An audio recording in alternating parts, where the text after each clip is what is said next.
Good morning and welcome in to the Morning Burrito Podcast. Good morning. I don't know why I said what morning. What are you talking about? It's so hard to get used to this. You're like, so in a it's rut. only 2 weeks. It's only 2 weeks. I Like, think it's because we still have the old. That could be sign. part of it. So when's the new sign coming? I don't know. We're working on it. You're not working on it. We haven't started that part yet. No, we have. Oh, you have? Okay, good. Good. it's- So it's noon. Happy lunch hour. It takes time. It's happy lunch hour. It is happy lunch hour. Well, welcome into the Morning Burrito Podcast with our new look, our new time, our new day. We should start at 11:59 so we can legitimately say it's morning. We should. Say slay doesn't And matter. again, we have Morning Burrito, but yet again, no burrito. That's right. You know, it's funny. Just real briefly, when we started this podcast, this is something we talked about, is that we were going to have burritos every time. I know. And we realized very quickly Can't talk with your mouth full. that, and it's really expensive to buy burritos They get costly. every single week, Yeah, I got costly. you know, for two of us, because we like to eat nice, hefty burritos. We don't get no little, like, yeah. No. you know, wimpy burritos. It's Yeah. got to be a good, solid burrito. Yeah, my kids were losing weight. I wasn't feeding them. All the money went to burritos. That's right. So, hey, we are really excited to be with you this morning, this afternoon, whatever time it is. I'm going to keep saying that until I get used to this. But we have President's Day coming up. It is President's Day. It's coming weekend. up. Yeah, coming Yeah. up. And we are going to be talking about President's Day. We're going to be talking about authority and just, you know, how we as people respond to authority these days, and kind of try and cover a lot of ground, but probably won't answer a lot of questions because Especially, I mean, it's President's Day weekend, so, you know, talking about honoring our president, and past presidents and future presidents. And, you know, we might have just lost half our crowd right there. that's right. This won't be a political podcast, though, so just FYI. It's President's Day. It's all about politics. That's right. Well, I guess. Well, welcome into the Morning Burrito. We'll be right back.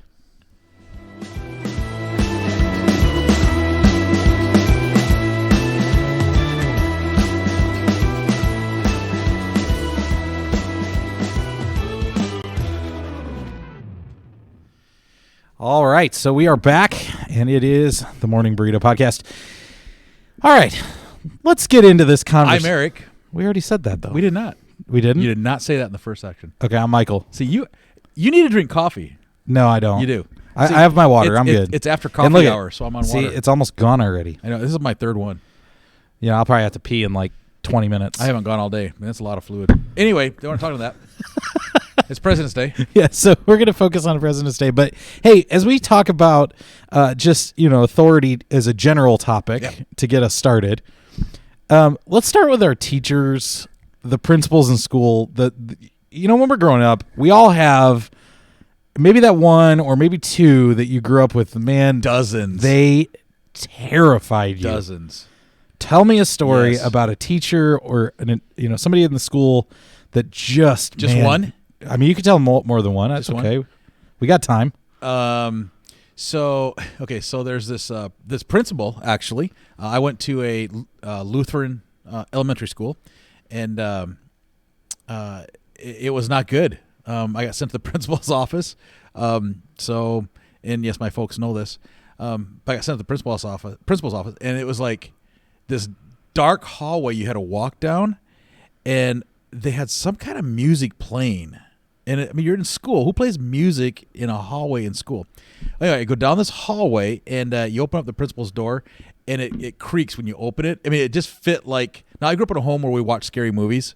This was a scary movie, and it creaks. You open the door, and it's this long, skinny room. Long, it's probably 20 feet long, and I mean, to a kid, it's like long, right? Sure. So go in there, and at the far end of the room is this desk with this real skinny, big nose, and he had like Dumbo ears. I mean, just big ears, and he's sitting there at his desk. And he's all hunched over, and he just sits there and does this.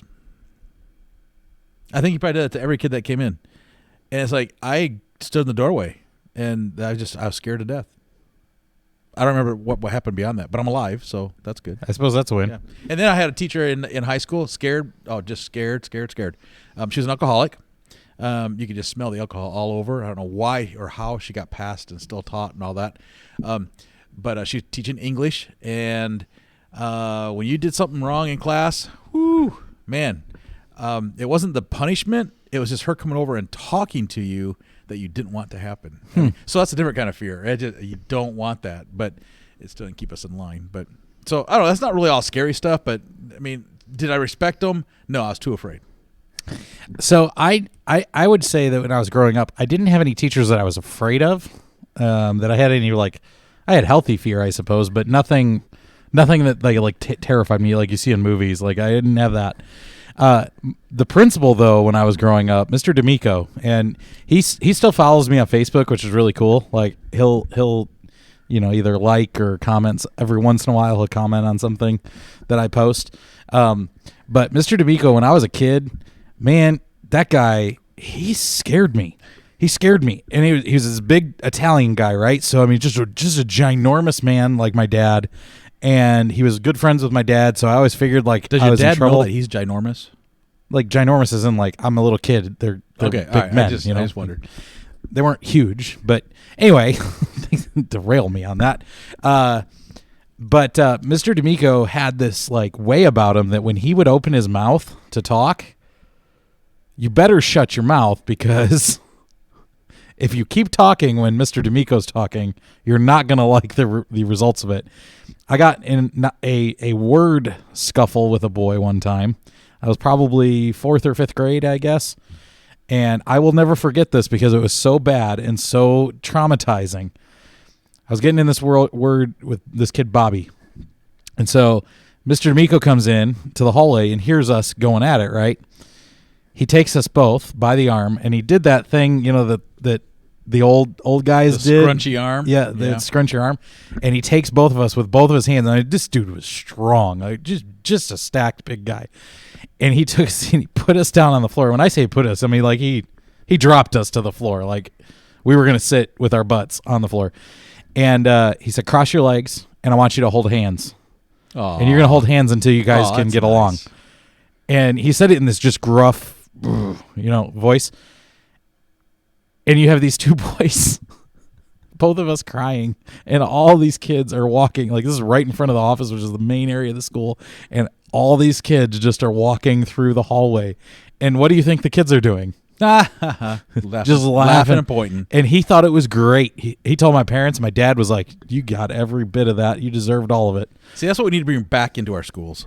It was, that would take so much stuff. as a dad now, I'm like, that is such a great idea. It's At the awesome. time, it was awful. It's awesome. And then I had one in high school. Our dean of students, who is the deans in our high school, they were responsible for discipline. And I don't remember his name. I can see his face. He was a power lifter. He led the powerlifting team at the high school or whatever. He was a football coach and stuff. And this guy, I mean, he was just jacked as far as muscles. I mean, the guy was just huge. I never got in trouble because I never wanted to go to this guy's office. There you go. Because he was kept you in line. He was terrifying. Like, he just had the face of a guy who you don't really want to get. Like, he might have been the nicest guy ever, but I was always scared to go into his office because I was scared of what the guy was going to do to me. And I know I shouldn't have been, but I was. I was terrified of this guy. Do I have that same effect on you? No. Oh, sorry. I got to work on that. So let's talk about our parents a little bit. So parents, some of us have healthy fears of our parents. Some of us have like serious fear of our parents, and some of us have no fear at all. So what was living in the Fritz household as an only child? I mean, you kind of talked about how you had the daycare, so you weren't really an only child all the time. But what was it like? What were some of the rules that you had to abide by? I mean, you just said scary movies were watched, so some of the rules, I don't know if I remember some of the rules other than I didn't really have a terrifying authority figure in the home. I mean, I played the game. I knew that Dad was probably the heavy-handed authority figure. If I was going to get a whooping, it was coming from Dad. And then I knew when Dad would draw the belt, Mom would cry, and that would soften the blow. That's so you played the game with Mom. Yeah, I loved and respected my mama, and I'd had a healthy fear of my dad, I guess. But and your dad's a military man, right? Yep, Navy guy. Yeah, he's gonna drown me, right? He's not watching this. He should be. He should be. But I think I gotta sneeze. You ever have to sneeze when you're on camera? You're not really sure what to do. So it might come out. I don't know. Just hang on. The fear I had though was when I knew I was caught, something's gonna happen, right? So mom would never like ground or spank, or I mean she'd get really mad at me. But I can think of 2 times where I got each parent. I mean they did. I learned to fear both of them. One was I was I don't know. I was old enough to have cap guns, and you know the cap gun with the little rolled caps, Yeah. red things, and you put it in a gun and bang, bang, bang. I mean back when those were legal to point and shoot at people. You just run around with your friends. Yeah, but then you take rocks and you hit them, stretch it out and you hit them. Yep. Well, my neighbor They never worked right. It didn't. I mean, it just They'd always get jumbled in there. Yeah, and then like just a little poof of smoke, But so my neighbors, they had they had a kid little my age, kind of thing. I don't know. We were probably 8, 9, 10. No, I was probably 10, 11 years old. I was at least that, I think. But anyway, they had an enclosed, screened room on their garage. Well, in the garage, they had a charcoal grill, and they had all this furniture, outdoor furniture that had the nice poofy pillows, but they're all like plastic covered, weatherproof covered. Well, we were sitting in there and we were shooting our cap guns and stuff, and for some reason had the thought of let's put the caps on the hot coals. That would be awesome. I mean, what kid doesn't want to make a machine gun, right? So we did that, and nothing happened. So for whatever reason, I remember we put like our ball gloves on there, and then nothing banged, and then we put a couple of those big poofy pillows on there, and nothing happened, and then we went home. I went home, and later fire trucks came down the road. Neighbor's garage, gone. Yeah. We're eating dinner around the table. Fire trucks come down the road. I'm looking out the window, and then we hear this knock on the back door. I just see you, a little Eric, with your ears going, "Oh no!" Oh, I knew exactly. Instantly. Oh no! Instantly, what happened? Oh no! So, I mean, the whole garage didn't burn down, but like it was. I mean, the outside porch gone. I mean, it was done. So this fire guy comes over. I don't know, probably the fire chief comes over, knocks on our door, and talking to my dad in the back, and I'm just sitting at the table. I mean, we're just kind of dinner has stopped, and Dad calls me to the door. I go to the back door and stick my head out the window, and the fire guy, he's like, "Do you know anything about this?" Mm-mm. The lie of a child who's already caught red-handed. Yeah, well, it's probably pretty obvious because I went and I got the whooping. So that was a whole new level of be honest. I don't think I lied from the day on. Right after that, I was like, okay, I did that. Don't know why I did it, but I did. The other one was with my mom. My neighbor boys on the other side, they were like older than me, like they were like teenagers, and I was just probably a short little junior hire, just learning the new words of the vocabulary, right, of my friends, and learning how to cuss and just all that. It was the day, and Pastor cussed. I know you probably are like thinking, really, Pastor? Yeah, I did. I had. Hey, that's a tease for next week. Yeah, okay. It is actually. We'll talk about that later. And so out my bathroom window, I am just cussing my neighbor boys out. Uh-oh. And because they're in the backyard, he's in my yard, and the other guy's in his yard, and they're just passing baseballs back and forth. Back when kids played outside, right? And they threw a ball. And I'm just like blah blah blah blah blah blah blah, and they just like, and they're smiling. I can see it in my head. They're smiling as they're throwing the ball, and because they think you're being funny. Yeah. Well, no. What I didn't know was my mama. She was standing underneath the bathroom window outside. Oh no. And I didn't know that. So she's sitting there listening to every word you're saying. Yep. She came around, knocked on the bathroom door, and I was like, whatever, be back or be done. And she came in, bar soap. Ooh, yeah, I think the Christmas story. I think I had the whole bar of soap. After that, well, I still swore, but not in front of my mama. You learned your lesson on that one. I did, yeah. So I mean, my mom. I got the belt from my mom, or the paddle sometimes, wooden spoon every once in a while. The wooden spoon. That was grandma. My mom, I think, actually broke a wooden spoon off of my hind end at some point. But no, I remember the one time, I mean, I got in a lot of trouble a lot. Let's just be honest. Like, I was a really bad child. But there's one time I really remember.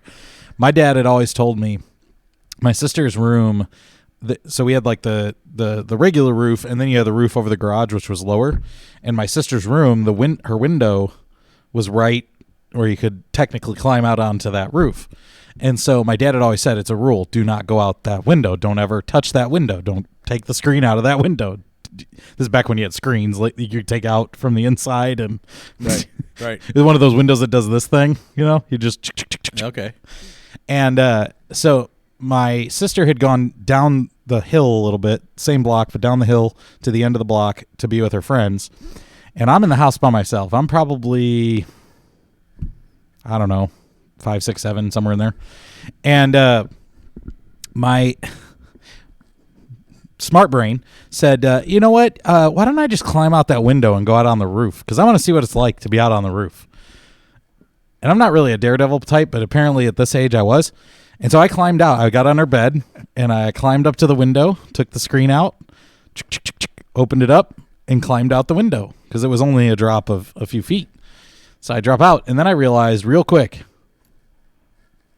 I can't climb back into the window. It's just high enough that I can't, without the bed, I can't get up there. No forethought there. So I'm sitting on the roof, and I see my sister come walking up, and she doesn't see me immediately, but she gets into the driveway, and she sees me on top of the roof. And I'm crying because I'm like, I don't know what to do. I'm stuck. And then there was also the realization that when my dad finds this out, I'm getting a serious whooping. And so she goes inside, and my mom and dad, like I was a latchkey kid, so both of them worked full time outside of the house. And the rule in our house was always, do not call mom and dad at work. That is like a big no-no. My parents hated that. And so my sister called my dad, told my dad, called my mom, told my mom. My mom couldn't leave. My dad worked at the university. He came home, and I saw his old Chevy Silverado come rolling down the street. And nowhere to hide. And I'm like, oh, no. And he gets out of his truck, and he says, stay right there. Like, I just remember that phrase, stay right there. And he goes and grabs the old ladder that we had, rickety ladder that was laying next to the house. He puts it up, and I see his face come and peer over the top of that roof, and he does this. And so he holds me to pull me down the ladder or whatever, and everything else is a blur after that.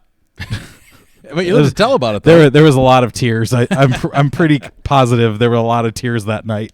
So anyway, That's funny. We grow up with authority, We right? do. Of some sort, we grow up with authority.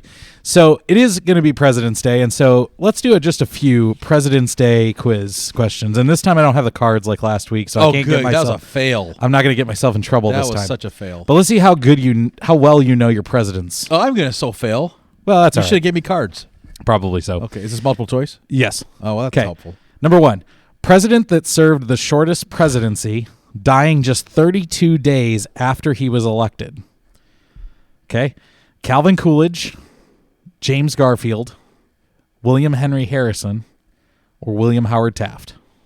These guys actually presidents? Yes. Coolidge, Number Garfield, 3. Harrison. Good job. Yep, Well Harrison. done. President that answered the White House phone personally. Jimmy Carter, Gerald Ford, He wasn't a president. Bill Clinton, or Grover Cleveland. Ooh, the one I thought it was going to be wasn't on your list. I can see George W. Bush doing this, actually. I was going to say Reagan. I'm going to go Carter. No, it was Cleveland. Ah. Grover Cleveland. Can you imagine Bill Clinton answering? I mean, I'm 1-1. I wish I could do a Bill Clinton accent because I think that would just be really funny. Only president to serve more than 2 terms. I'm not even going to give you multiple choice because there's only one president that did this, so it should be very Served easy. more than 2 terms? Yes. Oh, man. This is like history 101. I'll say Washington. Roosevelt. Okay, that was my first. Franklin guess, Roosevelt. Okay. Who was the tallest president? Lincoln. Trump? Lincoln. Good job. Yep. Lincoln. Which U.S. president signed the treaty to purchase Alaska from Russia? Lincoln. Everything's Lincoln. That's not true. He's not even Say an answer. Alaska? Okay, so Johnson, Andrew Johnson, James Buchanan, Taft, or Ulysses S. Grant? I'm going to say it was Johnson. Johnson's correct. Good Yeah. job for you. Yeah. Who was the first president to appear on TV? Ooh. Harry Truman, John F. Kennedy, Gerald Ford, or Franklin D. Roosevelt? Who was first, Truman or Roosevelt? I'm going to say Truman. It is Roosevelt. Duh. Come on, there's videos of him. I know. I can see it in my head. He was But the wasn't- president first. Wasn't Truman? Oh, he was? Yeah. Truman took over when Roosevelt died. Oh, well, they're like almost the same. All right. Who is the only president to resign from office? This is Nixon. very okay. I was gonna say that's very easy. What disease did John F. Kennedy contract as a young child? Scarlet fever, polio, asthma, or measles? Polio was the first thing to my mind, so that's probably not right. But that's what I'm going with. Polio is not correct. That was actually Franklin D. Roosevelt. It was actually scarlet fever. Huh? I don't even know what that is, but it's You don't apparently want- you a red don't want fever. I would guess not. Who was the first president to live in the White House? Oh, William Howard Taft, John Adams, Andrew Jackson, or Donald Trump? is this a trick question? Actually, I should have added Joe Biden on that because he's as old as as old as any of these guys. Probably Taft. No, John Adams. He was the second president. Man, Who was the first president born outside of the contiguous United States, meaning outside of the lower 48? Benjamin Harrison, Dwight D. Eisenhower, Franklin Pierce, or Barack Obama? This should be easy. what was the question? Who was the first president born outside of the contiguous United States? We'll say Barack Obama. That is correct. He was born in Hawaii. Who is the oldest elected president? Dwight Eisenhower, Abraham Lincoln, Donald Trump, or George Washington? Okay, so this is up till 2020. Okay. So Trump. 2021, it would be Joe Biden. But yes, it was Trump. Yeah. Okay. Grandpa Trump. Who is the only president to serve 2 non-consecutive terms? Grover Cleveland, George Washington, Ronald Reagan, or Theodore Roosevelt? 2 non-consecutive terms. Who were they again? Cleveland, Washington, Reagan, or Roosevelt? Cleveland. Cleveland is correct. Yep. Well done. Yeah. You actually did really good on that. I impressed myself even. Good job. Hey, honey, if you're watching, was that impressive or what? You're pretty smart. You're a fart smeller. Oh man, don't start blowing wind, man. You talked about that I on did. Sunday. I can't believe it. I heard all kinds of stories about that. Oh, there's a dude. You just dug. I have to tell you, you've dug yourself a hole that you don't even know that you've dug yet, and you're going to pay for what you did this Sunday. I don't know Like how, but your words are going to come back on you. I promise. okay. I heard all kinds of plans that are in place to mess with you now. Great. So. Well, some of it came out that wasn't supposed to come out. So I mean, give me some grace and forgiveness there. Oh, we'll have grace. Just okay. It's just funny. You got to own the words that you said. Every day, every day. You might have Winnie the Pooh stuff showing up out of nowhere. For those that don't know, go back and watch Herm Naz's Sunday sermon, and you'll know. It will be obvious. You can't miss it. It was pretty funny. Okay, so let's get a little serious for this remainder of the show. We look at the authority of our parents. We look at the authority of our teachers, principals. We look at the presidents, governors, whatever. Would you say, or would you agree, that we have an authority problem in this country? Oh yeah, Meaning totally. how we treat authority. Yep. How would you define it? Trouble. Well, I mean, more specific than just trouble. Unleashed. I mean, it's yeah. I mean, that's probably So that's the first word that comes to mind. It's unleashed. It doesn't matter. It doesn't matter if you're young, old, and middle aged. Doesn't matter if you're husband, wife, guy, girl. Doesn't matter. It's unleashed. There's no guardrails anymore. How do you see? I mean, I know that it's kind of an obvious question, but I think we need to at least state it. What are some of the things that we see as far as how people in society are treating authority, and that includes in the church? What are some of the things that how are we disrespecting authority? Everything we possibly can do to remove the authority. So I don't know. I mean, we're talking broad authority. I right? mean, you can take it as We're not talking presidential authority yet. yeah. I mean, you can go Okay, there if you choose. Yeah. All right. So, I mean, all right. So let's just. I mean, police. We're defunding everything. The first responders, we're taking their jobs away. You've got your middle class families. What authority they have had in their workforces, being gone. It's all about me, what's best for me, what's best for you. I want to do what's best for you. So therefore you can't live the way you want to live because it hurts you, but then you can't, so I think selfishness is part of it. But I think our opinions we think really matter when they really, who cares? I mean, there's in our country anyway, authority used to mean something, but authority anymore. I mean, go to jail, they're gonna let you out. There's no authority in a jailer. I've been talking to some jail people, and they're like hating their jobs. I mean, there's like no authority. They can't do anything. How they can talk to people. We just did the sex trafficking awareness training on Sunday. It's amazing to me that our officers cannot approach a minor child without the child asking for help, because they don't have the authority to do that. Doesn't matter if the child's in danger.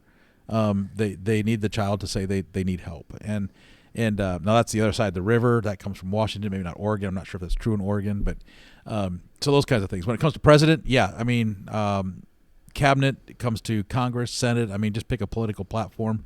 Your viewpoint matters, and it shouldn't. It really shouldn't. I think your voice matters. I'm not sure your viewpoint matters. Well, I mean, we, regardless of party affiliation in this country, we treat the opposition's leaders like they're evil garbage. Yeah. And vice versa. I mean, it doesn't matter if you're on the right or the left. There are people on both sides who treat the opposite side's leaders like they're just horrible human beings. But that comes from our viewpoint, right? It comes from our perspective. We're the only ones that can be right, so therefore. Exactly. So yeah, I think it's unleashed. There's no guardrails, and there's nobody really stepping up and going like, knock it off. So we just gave the overarching problem, and unleashed is a great word. I mean, what a great word for that. I just thought of it. That's great. See, you're good. I'm rubbing off on you with the one word. I don't know about that. I wouldn't say that, but because I mean, I know our vision for this year is one word. Last year it was one word. I'm starting to rub off on you on that. But here's a more deep question. Why do we treat authority in this manner? What is the root cause, or what are some of the root causes for this lack of authority or respect for authority in our culture? Power. I think power. We want the power. It doesn't matter if you're talking Christian or non-Christian. I think I just remove the Christianity thing for a minute in that whole debate, secular Christianity and all this. I think it comes back to every argument that I see in here. It's all about power. I want the power over your life to tell you what's right and wrong. I want the power over your life to tell you you're good or bad. I want the power over your life to tell you that you're in jail or you're freed. I want the power, and it's not your power to have. You're not an authority, but yet we think we are. So I don't know. That's where I'd go. This lack of respect for authority has had some pretty profound consequences in our culture, in our families, in our churches. What are some of the consequences you have seen take root, especially in the last 60 years, probably 50, 60 years, since the 60s, pretty much? I wasn't quite born then. I know, but I mean, we did our generational podcast last week, so this kind of ties back in. Where have we seen the consequences arrive to? Well, that's probably a really wide, deep question.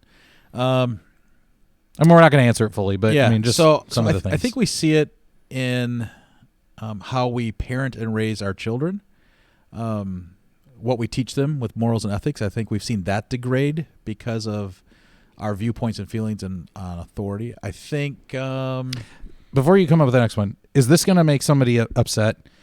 But you've heard students or kids refer to their parents by their first names, correct? Mm-hmm. Is that a consequence? Instead of referring them to him as mom and dad, the father and mother, they refer to him as Jim or Trisha. Like, I guess I mean, I would, from the outside looking in, I'd say yes. We also see it with teachers. They call teachers by their first names. Yes. Not Mrs. like we grew up, Mrs. Right. Mrs. Bowling. She's my first teacher crush. Oh, I could go. That's Anyway, going to take us a sorry long. to sidetrack that. And then in the church, it used to be brother or Mr., sister, something, Mrs., pastor. Now it's just George. Yeah, I mean us. There are students that still like. I have adult leaders in our group that correct students all the time when they'll be like Michael. No, it's Pastor Michael.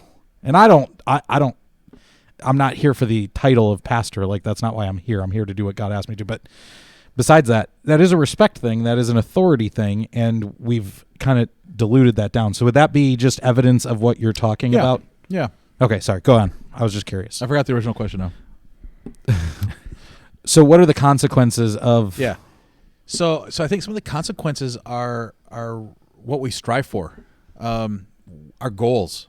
You know, what's our objectives in life? I think those have changed. Because hey, if you're not going to respect me or my career or what I want to do, there used to be a day where people wanted to be, kids wanted to be, policemen.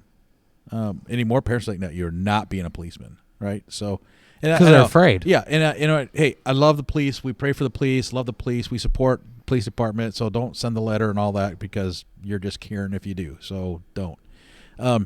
But we have people in our culture that are doing that anymore. So don't do that. So I think those are some of the top consequences, probably. Is it fair to say that we've also lost a sense of who we are, so therefore we don't understand that some people are supposed to be in authority above us? Meaning, like, we've elevated ourselves to a point where we're more important than everybody under us, so therefore there really can't be an authority above us? I don't know how to even answer that. Like we've lost the sense of dependence on others. We have, but in the state of our life now, we're looking at like all these other countries, all these other communist countries, that everybody thinks the government is the power, and so I don't know. It's kind of a hard well, because question. like in Christianity, in our Christian faith, our Christian walk, there's always this line that we're towing, right, between dependence and independence. Mm-hmm. On some level, we should be independent. God has given us, the ability to be independent beings, to make choices. We have free will, so on and so forth. But at the same time, we're also supposed to be fully surrendered and dependent on our God. And as we're going to touch on in just a moment, there is scripture to support the fact that we are supposed to be subservient in some respects to our governing authorities above us, whether that's in the church, local municipalities, all the way up to the government. Right. Do you think that our selfishness truly is the root cause of all of this? Well, first of all, let me back up on your independent thing. We weren't created to be independent. We're created to be dependent on God. So I'll make sure, I don't know if I understood what you said correctly. So God has given us the ability to live independent lives. Like independent lives. Yeah. Yeah. Mm-hmm. Yeah. Okay. Like we don't need to rely on other human beings all the time. Right. Rely on God. Yep. But we are also created to rely on each other. I mean, there was a reason that Eve was created to begin with. We're created for relationship. It very clearly says in Genesis that Adam couldn't do it by himself. Like it was not good for Adam to be alone. Yeah. God said after Eve came, it's good. Yeah, I mean, he was right. It is good. Well, I mean, animals. Hey, PETA, if you're watching, I'm sorry. Animals aren't as important as human beings. So right. Saving a dog from a fire over a human. Sorry. But I mean, God created all these animals. They weren't good enough. You can get a letter on that one. Probably. But it's biblical, so I don't care. But God created all the animals. Animals are great. I love animals. I'm an animal guy. But humans are more important. So we are dependent. It's very weird. Like, human beings are supposed to be dependent on each other to a certain extent. We're also supposed to be independent from each other. But then when we talk about God, we're supposed to be fully dependent on God all the time. Yeah. It's a very weird line for human beings to walk. What does the Bible have to say, beyond what I just shared with Genesis? What does the Bible have to say about authority and how we as Christians specifically are supposed to navigate authorities above us? Well, we have authority over us, and we're to respect authority first of all, and we're to pray for authority. I think specifically if we're going to move into President's Day, right, and talk about President's Day, and we have some great presidents. We have some lousy presidents in our history. I mean, it goes both ways. So whatever side you're on, well, there's good days and bad days. But, there is like nothing else that is so like inspiring than to go to Mount Rushmore, and just just watch and what happens. And you stand there now, and I mean, I've been there twice now or 3 times. I don't know. I've been lost in a few circles, so I've probably been there 4 or 5 times. But the awness of just the presence there, there's nothing happening except what's in your heart and your mind, and it's the way you're brought up. You're either brought up to respect and love and pray for your leadership, or you buy into the, today's culture anyway, saying, let's just blow the mountain up because it's such a hard time, in our history. The polarization is the problem. Seriously, yeah. But scripturally, we've got some scripture to back us, to give us direction. One is Romans 13, because I think when we talk about President's Day, listen, if it doesn't matter if you're for the current president or any president who is future, incoming. You don't agree with them, and you get invited to the White House, and you're a Christian, you better go. Well, in Romans 13 that we're about to read, it doesn't have any president's name in here. No. Or king, or whatever. But when you get invited, you go because there's influence, right? That's your circle of influence, so you go. But so first of all, I got 4 things. So first of all, is we honor the person that's in our leadership over us, because God's appointed them to the country. It says this: let everyone be subject to the governing authorities. That's pretty clear. It doesn't say only if you like them. Doesn't say if you expect them or respect them. It says you do it. For there is no authority except which God has established. In other words, God's there, and it says the authority that exists have been established by God. So consequently, whoever rebels against the authority is rebelling against what God has instituted. So it doesn't really matter if you like them or not. You respect it, and that's not being taught. I mean, the opposite's being taught in our life. Second thing, 1 Timothy, Paul's talking to Timothy and saying, hey, you pray for your leadership. We have to remember that the Jews were at a time where they were in huge upheaval and insurgents against the Roman government. They were not happy at all with what was going on. So the Jews were constantly, rebelling and, rioting and picketing. And I mean, they didn't actually do that, but the heart was the same as it is today, right? But that's where Paul comes to me and says, hey, listen, I urge you, first of all, that, petitions, prayers, and intercession and thanksgiving be made for all people, even the kings and those in authority over you, that we may live peaceful and quiet lives in all goodness and holiness. Doesn't say when you like them, doesn't say when you agree with them, doesn't even say if you voted for them or cheated to vote for them or think somebody cheated to vote for them or something got stolen from you and your king's no longer king. I mean, it's there. Third thing is this: support programs that prosper people. We look at this whole President's Day coming, and a lot of the conversation right now is going toward this current administration's, viewpoint and looking at their, the different programs they have that they're changing or that they're adding. Listen, there has been, and you know this very well. I mean, that this current administration, a lot of the fear has been, what are they going to implement with programs? What are they going to overturn and, allow? And when I look at the word of God, Jeremiah 29:7 says, listen, seek the peace and prosperity of the city which I have carried you into. Pray to the Lord. Pray for it. Pray for the city, right? Because if it prospers, you too will prosper. And how many times do we hear people, especially on a president's birthday, and I mean, we have added so many holidays, supposed holidays to the calendar for this, we won't even go. That's a whole different show, right? For leadership. But if you don't agree with them, I think the word is saying, hey, if it helps people, if it prospers people, support it. And in Matthew 22, verse 7, I think it is that the disciples are asking Jesus, they say, Jesus, what about this? Do we pay Caesar what is Caesar, or do we pay the tax? And Jesus' response was, yeah, give Caesar what Caesar's, because Jesus knows he doesn't agree with Caesar. He's going to die here pretty soon. And then all of a sudden, Jesus is like, no, they need the funds to prosper the city, which is good for the people. So tax time's coming, brother. I mean, it's coming. It is. Right? And everybody goes, "Ooh, tax time." Okay, so we all Well, get that. And Paul says in Romans 13, a little bit later from where you read, he says that very specific thing: pay the taxes. Pay the tax. Don't cheat from them. Pay it. Pay the taxes. Look, this is not a political show, Oh, today it is. but the Bible says pay the taxes. Yeah, pay the tax. It doesn't say like Doesn't it say you have to agree with why you're being taxed or what you're being taxed, but you still pay it? don't whine and complain about it. That's just it's I mean, whine and complain about the injustice of some of it, but man, pay what's due. Then the last thing I had, I mean, fourth thing anyway, is man, dare to speak the truth. Dare to speak the truth. He wants us to submit. God wants us to submit to the existing governing authority over our lives. That's why even here at our own church, masking is just huge, right? In every situation.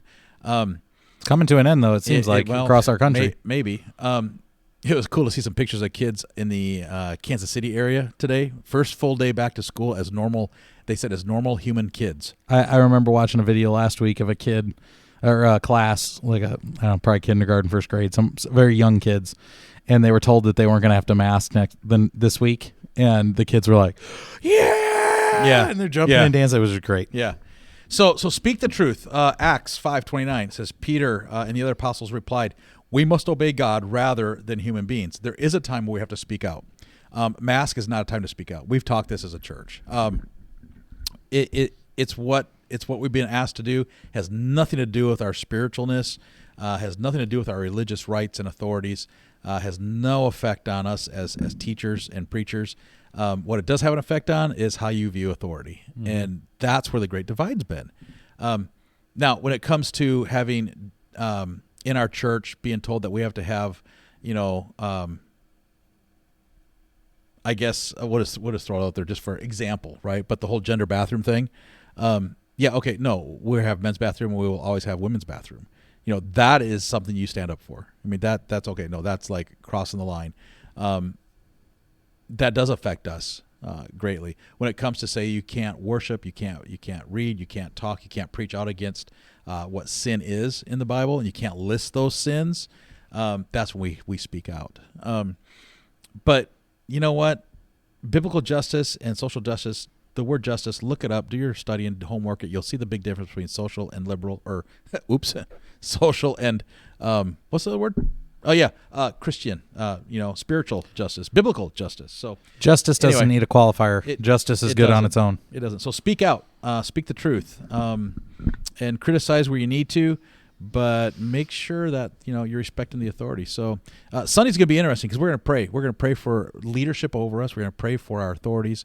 And listen, if you're watching today, we've had fun today talking this, but really, President's Day is a day for us to just be thankful, and even in you might think chaos times right now, be thankful. Be thankful. And if you're part of the 81 million that a year and a half ago we're really proud, that you're a part of the 81 million. We're not hearing much from you right now, but we're still going to celebrate.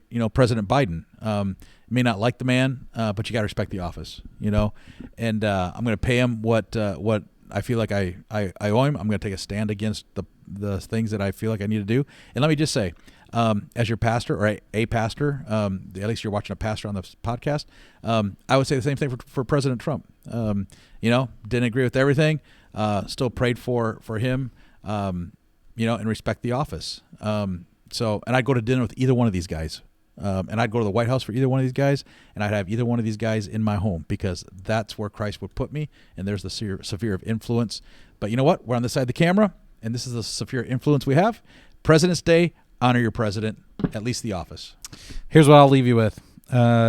In 2 Peter chapter 2, Peter is talking about how we're like newborn babies. You must crave spiritual milk so that you will grow into a full experience of salvation. Cry out for this nourishment. And then very shortly after that, he talks about one of the ways that we can grow in our spiritual life. And he says this: for the Lord's sake, respect all human authority. All. He doesn't like put a qualifier in there, like some, if you agree with them or not, like right. All human authority, whether the king as head of the state or the officials he has appointed. Pretty clear. Like, he's not leaving any ambiguity in this. For the king has sent them to punish those who do wrong and to honor those who do right. It is God's will that your honorable life should silence those ignorant people who make foolish accusations against you. For you are free, yet you are God's slaves. So don't use your freedom as an excuse to do evil. Respect everyone and love your Christian brothers and sisters. Fear God and respect the king. And you know what? Respecting the king, the king of any nation, the president of any nation cannot overcome God. No, and cannot happen. And here's the last thing I would say. We didn't really touch on this a ton, but I think one of the primary issues that we have a problem with respecting authority is because we expect that respect is going to be given regardless of our actions. Yep. Guess what? Respect is always earned. And you need to earn that respect by being a righteous person. We in our church talk about holiness all the time. You need to live a life of righteousness, and you will be respected. There are going to be people who won't respect you, but who cares about those people in their respect for you? You just live your life the way that God asks you to. You obey God, and everything will be fine. Hey, it's going to be good. It is. We said 45 minutes. We're at 47 and a half. Sorry, we're overtime. Let's go. Let's move. Because hey, we got things to do today. Hey, I have barbecue stuff to buy for Sunday's. Next week's barbecue. show is going to be fun. You kind of teased it earlier. We're going to talk about what did they say. What did We're going they to talk say? about Christian cuss words and Christianese that. If you're a non-believer and you want to know why we say Christians say things that you don't understand, we're going to try and talk about that next week. I tell you will laugh next week. It's going to be great because we're going to Christian swear at you. Okay. Yeah, it's going to be great. Thanks for watching and listening. We love you. Thank you, Hermnaz, and our church, our board. We just appreciate the opportunity to do this each week. We'll see you next week on the Morning Burrito Podcast, Wednesday at noon. At noon.